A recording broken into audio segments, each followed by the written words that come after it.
Before I start, let me tell a story. You are 7 years old. You walk with your mom every day to school, 5 o'clock in the morning, 3 hours to go to school, okay, every day. And then one day you come to almost the school, the river is in front of you, your school is on the other side. It has been raining quite heavily in the last 2 weeks or so the water is a bit high, and the wood plank in front of you is shaking. Okay, what would you do? Okay, the mother and the kid had two choices. One is to turn back and walk 3 hours home, no school for today. And the other one is to cross the bridge and go to school. If you were him, what would you do? 6 years ago, that was a real story facing a mother and her 7-year-old boy. They chose to cross the river to go to school.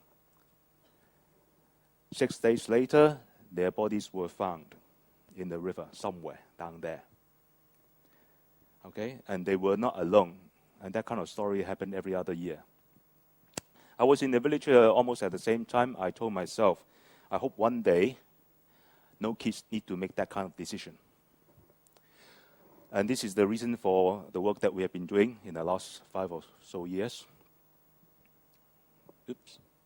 Okay, this is the context upon which we were doing our work.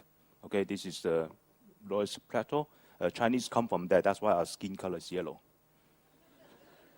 Well, there's some truth in the genetic, you know. And the region that we were working in is very poor. Forget about Shanghai and Beijing and that kind of places. These places are really poor. The annual income is about 1,000 RMB per year. These were the kind of schools that they need to study in. And I hope that one of these days, one of these kids can go to Tsinghua or PolyU. And we, at the time, was trying to build them a better school in 2002, okay? And this was a site that they gave us, and that was the river that I was talking about, okay? So we were working on this site at that time. And we don't just go there and build any kind of school. We want to build them a appropriate kind of school. And because we are professors, we need to do some research. So this is the kind of research and publish paper. And hopefully it will fit in better to the need of the school. We mobilize and utilize most of the natural material because there's nothing more than mud and stones and some piece of timber. There was nothing else. So this was a school that we subsequently built a number of years later. Okay, it comprises of classrooms and all these other things. I can talk about this school for ages, but so I'm not going to do that. So this is how it looks like. And this is how it looks like. And the interior is like that. And we did some experiment, of course, again, publishing paper. Okay, so our temperature is very constant, so much so that in the winter, we don't need heating. In the summer, we don't need air conditioning at all. Okay, despite the fact that outside is 40 degrees in the summer and minus 20 in the winter. Okay, this is what the schoolmaster told me after 2 sessions of operation. No one piece of coal need to be burned. Before this school was built, a year before this, another school had carbon monoxide poisoning and 11 students died. Okay, so for the first time in the neighborhood, no one piece of coal need to be burned. And all their money can be spent on books. But when I went back, I see no books, so I don't know where the money's gone.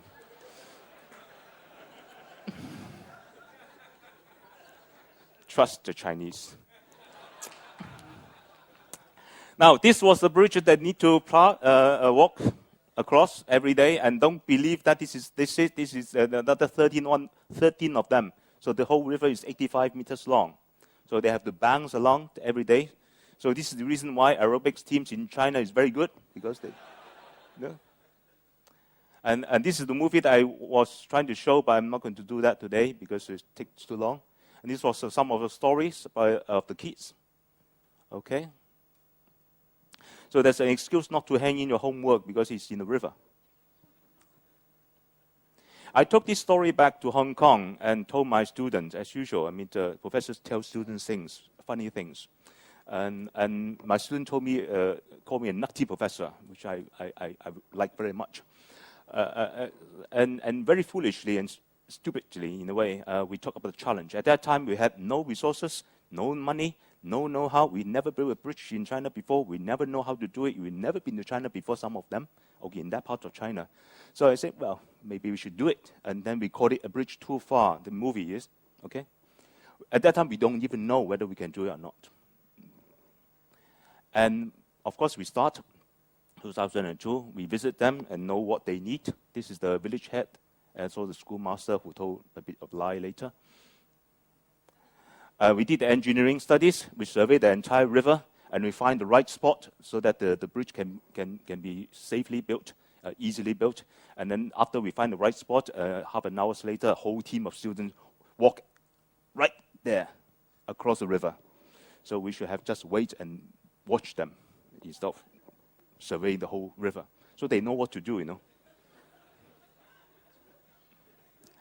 And the river is very calm most of the time, but for twice or three times a year, it goes very high.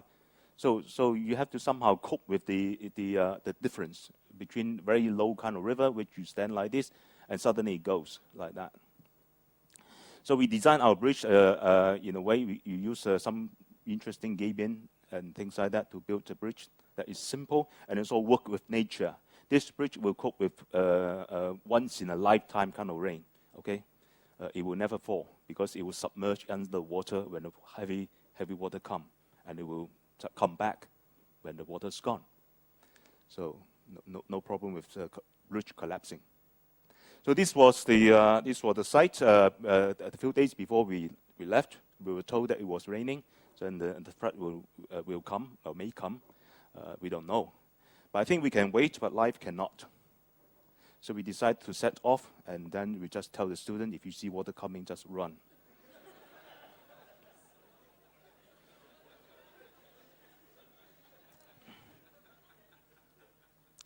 And then, of course, once we get to the site, we have to set out the river, and then there are potholes in the river. So you suddenly walk and you disappear. And we told the students that we will try to avoid you if you cannot avoid one of those. We did all this. We transport the gabion to the bridge. This was my son, and he wished for his PSP version of it. And this is how we fill in the gabion piers, 250 tons of rocks, one piece at a time. You have to put it in. And then we have to put the planks in. By the way, we discovered that the children transport rocks faster than trucks. So many of us. And besides, one thing we have observed is that the size of the rocks that you carry is directly proportional to your intelligence. The bigger children have smaller rocks.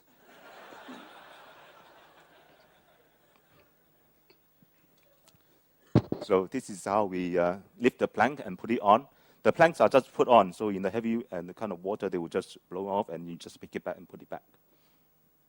And then this is how we go to the bank. We told the villagers to dig until we come to Australia. It will be all right, because we have to avoid the mud for the foundation. So we keep on doing it. We all have our own share of fun. This is the last piece, almost. Okay. And the plan was designed for 8 villagers or 20 students to lift. They're much stronger. So there are 1, 2, 3, 4, and 4 on the other side villagers. The rest are just for show. And this is me, of course. And this is the last piece that we put in, and the bridge has been done 85 meters long. 6 days we spent in the water to build this bridge. And the kids were very happy. From this time onward, they have no excuse not to go to school. And this is how the bridge looks like. The reason why it is like that because we don't want the motorcycle and bicycle to go through. But then nowadays, when we go back, we find that the bicycle skill is really good.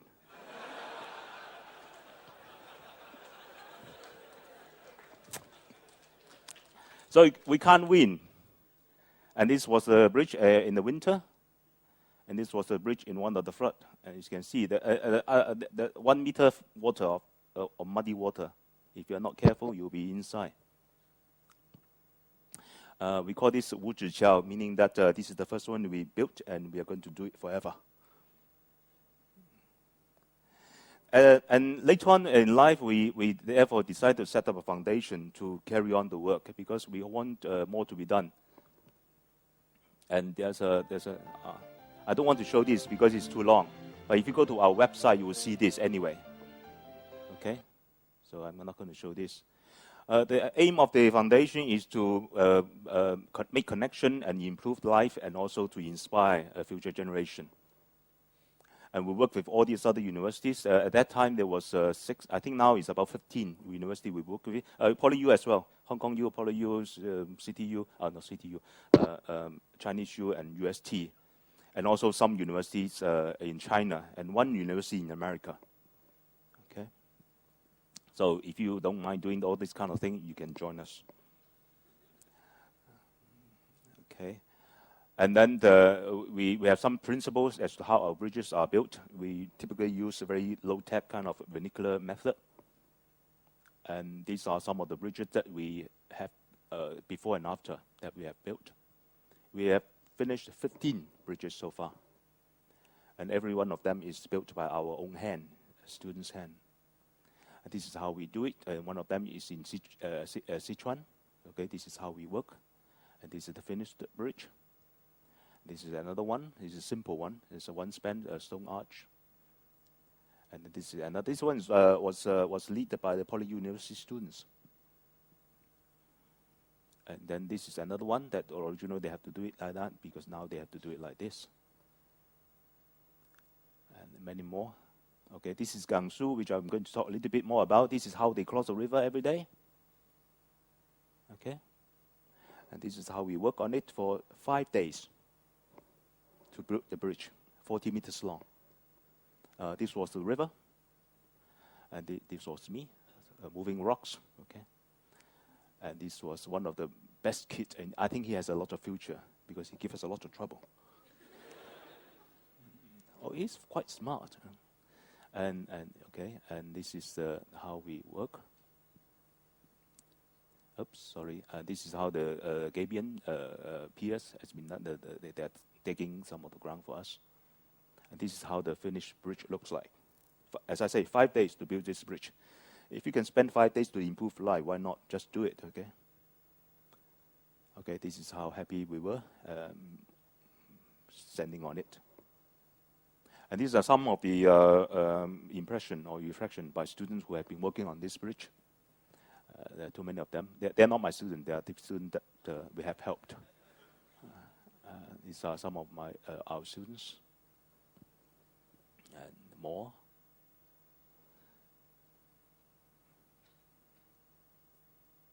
This is my son. Oh, by the way, after you bring your son to build one of these bridges, he really behaves. If you're naughty, I'll bring you to bridge site. Okay, this is another movie of this particular bridge, which is also on the website. You can see how we work on it for 5 days, as I say, to build this particular bridge. This bridge is in the middle of a Muslim village. So this is I show you about 30 seconds or so. This is how they do it every day. Okay, so this is in Gansu. So this is how they thank us. And our honorary advisor, Sir David Agus-Jones, told us that it is not the physical bridge that is most important. It's the spiritual bridge between people that is more important, because those kind of bridges cannot be destroyed.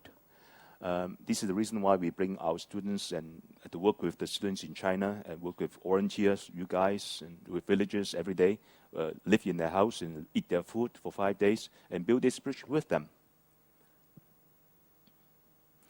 And this was the kind of conditions that they have to bear every day in China in the remote places. Okay, there are many, many, many of those. I can just give you tons of pictures of different villages. Life have to cope with these kind of things every day. And this is one of the river that we have just built the bridge. Okay, they have to cross the river like this 3 times a day or 4 times a day. Go to school, go to the market. Now, this a bunch of kids cross the river when we were there. Okay, when they finish, you can see the water line is here. You can see. Now look at that one.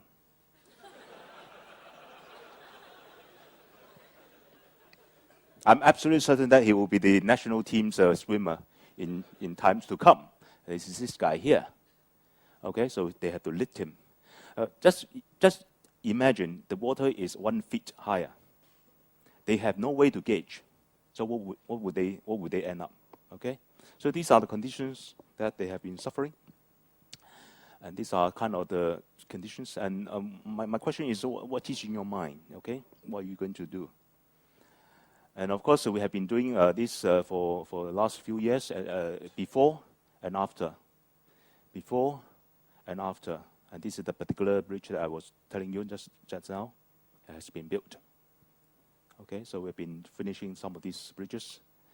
And I told the reporter, I'm telling you now, and the reporter keep on asking me, how many bridges can you build? I say about 100 in my lifetime. So how many bridges is needed? I say about tens of thousands. So what are you going to do? I say it's easy. I just need to train 2 students. That's all I need. Okay? So 1, 2, 3, 4, 8, and it will continue forever. This is the reason why we call it Wu Zhi Jiao, never-ending bridge. Okay? I'm not going to see the end of it, but I'm quite sure you will, or your son will. I can, if I have 2 minutes, I can show you another story. This is another story. I went to see this village. The ladies sleeping there after the earthquake. Okay, nobody went to help him, her. And her husband was blind. Okay, so I asked her, what are you going to do? He said, well, I just live there for the rest of my life. I'm too old to do anything. And once I heard that, I told my students, we have to do something. My students say it's impossible to help them. I say, well, if it is possible, I won't ask you. So something that was impossible became a possibility and became reality. So we did a lot of testing. Over a short period of 2 months, we know nothing about anti-seismic earthquake design, nothing. But within 2 months, we have been invited to conferences. Okay, and this is the house that we have built for them with the villagers. And this is the lady that I talk about. Okay, so in a matter of 2 or 3 months, we helped them rebuild their own house with their own rubbles. Okay, the house that has been fallen to all the rubbish, we just built them with the rubbish. Okay, this is the house is sun, and this house is anti-seismic, so it's earthquake resistant. This was the bridge I talked about just now, and this was the river I told you about. They cross it every day. Now they cross it like that, and like that. And with that, we publish this manual so that everybody can learn how to do it themselves. So if you go to China next time, you buy a copy of this, $25, very cheap. I can send it to you $100, because 75 of those go to the foundation, of course. Okay, and now after we built this house, we therefore decided that we should do all the houses. Okay, so every one of them were rebuilt in a matter of 2 months. Because we train one worker per household when they were building this house. So each one of them go back home, and we give them some resources, and they build their own house. Now, the government, if they were not to build the houses like that, they will have to rely on the government subsidies of 20,000 RMB. Okay, the government gives each household 20,000 RMB. But if they were to build it in concrete and brick and things like that, it will cost 100,000. So they will owe the developers a large sum of money for the rest of their life. Okay, so but our way of building means that they will finish this one 15,000, so they pocket the rest of the money. So they like it very much, and this was the house that we built, and now we built a community center for them. This will be the training center for our method of constructions, anti-seismic earth building. And we have just finished the dancing piazza for them. They like dancing, so we just lay this for them so that they can keep on dancing. And these are the students who lay each piece of rock on this particular piazza over the last 5 days. They just come back, actually. And this is our logo. And this is the work that we have been doing, and this is the website. If you would like, you can just visit, or just type bridge, funny bridge, or something like that. It will come out. Thank you very much.